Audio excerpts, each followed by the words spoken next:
Hello, I'm Ross Montgomery, author of The Murder at World's End, your new favourite cosy crime book.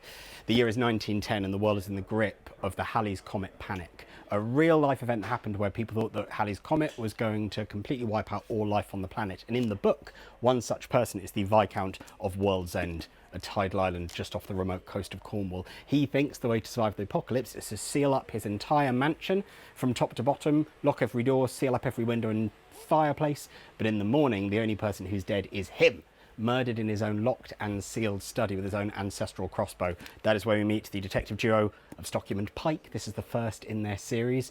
He is an ex-con under-butler in the wrong place at the wrong time, and she is the Viscount's foul-mouthed elderly aunt, kept locked away in a corner of the mansion for her own safety and others.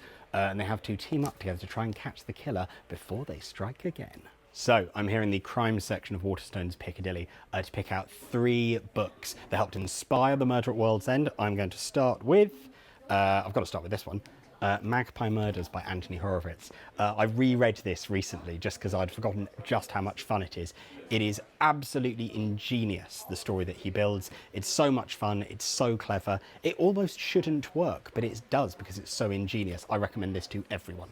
So for my next pick, I'm going to choose something a little bit different, and that is the Honjin Murders by Seishi Yokomizo. He's considered in Japan like the sort of Agatha Christie of Japan, like absolute golden age master of detective fiction. He's not so well known over here, and this is just an absolute hoot. It is a brilliantly executed, slight sort of gothic drama, and introduce you to a fantastic detective. First book in the series, you'll absolutely love this.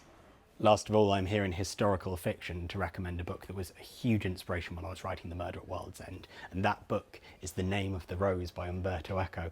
When I sat down and read this book, I couldn't believe it, because it is genuinely strange. It's about a detective monk in a library labyrinth trying to solve a death in a monastery, and you spend the whole time reading it going, this book sold 50 million copies. This was unbelievably popular, and yet it is so strange. And I think that's testament to how good that mystery is.